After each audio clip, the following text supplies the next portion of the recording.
uma nação. Na sala de aula não há idade nem cor, por isso aceite e respeite o meu professor. Boa tarde. Em um tempo em que a mentira impera, poder dizer a verdade é um ato de coragem. Por isso, se você quer saber como se encontra a verdadeira educação sergipana, fique com a gente. Está entrando no ar TV Sintese. E vamos começar o programa de hoje com a primeira verdade. As pré-conferências do Sintese estão acontecendo e com maior sucesso. Sexta-feira passada, ela aconteceu na região Centro-Sul, em Lagarto.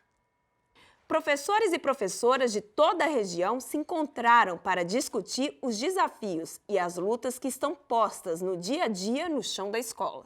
Os trabalhos começaram pela manhã, tendo como mediador o professor doutor da Universidade Federal da Grande Dourados, Fábio Perboni. O tema do debate foi o desmonte da educação pública. No período da tarde, também foram ofertadas as oficinas da resistência, para ampliar e ecoar o debate. Professora Lúcia Moraes, ela é coordenadora geral aqui da Subsede Centro-Sul. Professora Lúcia, é muito importante a gente regionalizar esse debate, trazer para o interior do Estado, não só para aproximar o sindicato dos seus filiados, mas também traz uma reflexão entre eles, uma reflexão comum de temas que estão dentro da sala de aula e que muitas vezes a gente não tem oportunidade de debater com os nossos pares, não é isso? Sim, Luana, muito importante. Uma vez que quando a gente senta, discute, reflete coletivamente, isso nos traz uma riqueza de conhecimentos. E essa riqueza de conhecimento, ela não deve ficar apenas entre quatro paredes, nesse espaço que nós estivemos aqui hoje. Ela, sim, deverá ser compartilhada em outros ambientes, em sala de aula com nossos alunos, na sala dos professores com os nossos colegas e em todos os espaços onde o professor se estiver presente. O professor Fábio Perboni participou das nossas 3 primeiras pré-conferências aqui no Centro-Sul, no Agreste e também no bairro São Francisco. Professor Fábio, divide aqui com a gente como foi essa experiência de estar em Sergipe dialogando com os professores da educação básica. Eu fiquei muito feliz de estar participando desse momento, como você disse, né, 3 regionais aqui do Sintese, porque a gente viu muitas pessoas participando, muitos professores, um debate muito qualificado, debatendo esse momento que a gente vive, né? A temática das minhas falas sobre o desmonte da educação pública, os professores presentes estavam vivenciando isso no dia a dia. Então foi muito bom, eu fiquei muito feliz de poder participar dessas 3 conferências, as pré-conferências, né, iniciais. E atenção, as pré-conferências continuam. Saiba aonde serão as próximas. Região Baixo São Francisco 2, dia 22 de outubro, das 8 às 16 horas, em Neópolis, no Colégio Estadual Caldas Júnior. Região Sul, 5 de novembro, das 8 às 16 horas, em Estância, no Colégio Estadual Walter Franco. Verdade número 2. Nesse programa, a gente luta por justiça. E se o direito é seu, a nossa obrigação é defendê-lo. O direito é seu. Vocês sabiam que é possível reduzir a carga horária de trabalho em 50% para os professores e professoras ligados às redes municipais de ensino, caso vocês tenham algum filho deficiente? O Estado de Sergipe e alguns poucos municípios do nosso estado possuem leis que permitem a todos os servidores públicos, inclusive professores e professoras, o direito à redução de 50% da sua carga horária quando existe na família algum filho deficiente que necessite dos cuidados dos seus pais, seja para levá-lo ao tratamento médico ou terapêutico ou para cuidá-lo quando necessite de cuidados especiais. Porém, boa parte dos municípios sergipanos não possui qualquer lei que garanta esse direito. Contudo, a assessoria jurídica do Sintese vem conseguindo, junto ao Poder Judiciário sergipano, decisões favoráveis àqueles professores e professoras que necessitam dessa redução. Até porque a desculpa de alguns municípios para não conceder o direito à redução poderia ser diferente caso estes olhassem para o pedido levando em consideração a Constituição Federal, o Estatuto do Deficiente e a Lei Estadual 4009 de 98. Por isso, professores e professoras, havendo alguma dúvida sobre este assunto ou qualquer outro relacionado ao direito da classe magistério, entre em contato com os advogados Sintese, fazer seu agendamento prévio através dos telefones da sede ou da sua subsede. O direito é seu. O artigo 215 da Constituição Federal de 1988 diz que, abre aspas, o Estado garantirá a todos o pleno exercício dos direitos culturais e acesso às fontes da cultura nacional e apoiará e incentivará a valorização e a difusão das manifestações culturais. Fecha aspas. Bem, se o governo federal não faz a parte dele, nós fazemos a nossa. Na última sexta-feira, dia 14, no período da noite, aconteceu a estreia da Sexta Cultural, promovida pelo Sintese. Porque no nosso sindicato, luta e cultura andam lado a lado. E para abrir com chave de ouro a sua Sexta Cultural, o Sintese convidou um grupo que realiza um projeto maravilhoso, o Samba das Pretas. E, como sempre, as aposentadas guerreiras deram um show de animação. TV Sintese veio dar boas-vindas à Sexta Cultural. Aqui do meu lado, professor Fernando Gramosa, do Departamento Social, um dos departamentos responsáveis pela organização aqui da Sexta Cultural. Professor, explica pra gente o objetivo desse evento. É um evento permanente no sindicato. Fala um pouquinho sobre a ideia desse ambiente. Então, primeiro dar boa noite aos professores sintesianos, filiados. Sou o professor Fernando Gramosa, como Luana bem disse, professor do Departamento de Políticas Sociais, junto com a companheira Simone. E esse é um evento político, é um evento do fazer político, do fazer cultural. Também mandar um abraço, parabenizar a professora Morgana, do Departamento Cultural, e dizer que é uma satisfação esse evento. A ideia, Luana, é que ele seja permanente, ele seja mensal. A gente tem esse ano 3 eventos programados. O primeiro, hoje, 14 de outubro, na véspera do Dia dos Professores, para celebrar a mulher. Falar 45 anos desse sindicato, do Sintese, é falar 45 anos da vida de mulheres de lutas e batalhadoras. No próximo mês, no mês de novembro, mês da consciência negra, não podia ser de outro modo. Será, a partir do dia 20 de novembro, celebrada também e discutida politicamente a questão racial. E a questão racial não somente negra, mas também indígena, também cigana.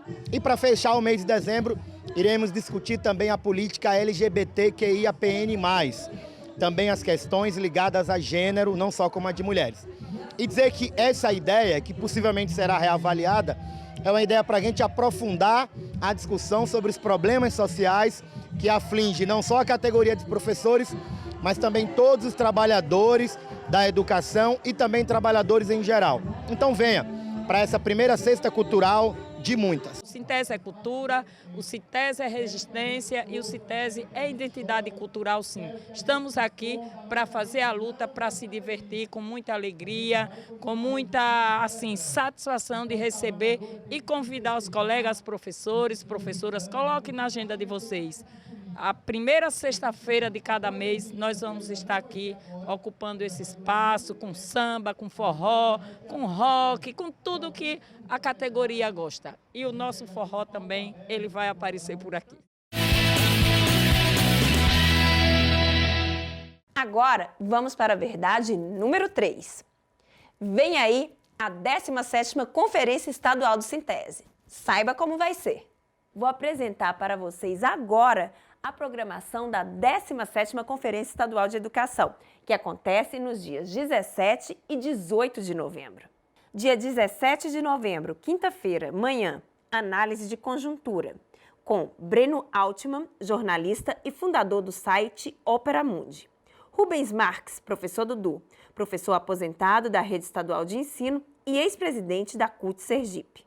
Tarde, Comunicação de Massa e Mídia no Fortalecimento da Classe Trabalhadora, com o professor Dr. César Bolanho, professor de Economia e Comunicação da Universidade Federal de Sergipe, e Rosana Lana, jornalista, assessora de comunicação do Instituto Trabalho, Indústria e Desenvolvimento, TID Brasil. Dia 18 de novembro, sexta-feira, manhã, Educação não é mercadoria, com o professor Dr. André Martins, professor da Universidade Federal de Juiz de Fora, Minas Gerais, e com a professora doutora Olinda Evangelista, professora da Universidade Federal de Santa Catarina. Na tarde de sexta, também acontece o encontro dos educadores e educadoras negros e negras indígenas, com o tema Interculturalidade e os desafios para a escola e o professor. Verdade número 4. Há uma guerra que você não vê e está em cartaz hoje em Cine Resistência. No escurinho do cinema. A produção britânica A Guerra que Você Não Vê, de 2010, aborda as mentiras reproduzidas por governos e canais de imprensa sobre diversos conflitos, como a guerra do Afeganistão, do Iraque e o conflito entre Israel e Palestina, para legitimar políticas militaristas e invasões, moldando a opinião pública em torno delas. Esse documentário expõe como os grandes meios de comunicação dos países imperialistas, assim como seus representantes nos países periféricos, manipulam as informações com o objetivo de justificar suas guerras de rapina e outras políticas contrárias aos interesses das maiorias populares. Para assistir, basta ir ao YouTube, colocar o nome do filme, A Guerra que Você Não Vê, e ficar de olhos bem abertos. No escurinho do cinema. Verdade número 5. Está havendo um desmonte da educação brasileira. Professores, professoras, estudantes e movimentos sociais se reuniram para dizer não ao desmonte da educação pública e contra o bloqueio de 2,4 bilhões do Ministério da Educação, promovido pelo governo Jair Bolsonaro. O ato aconteceu em todo o Brasil. Aqui em Aracaju, a concentração foi na Praça General Valadão.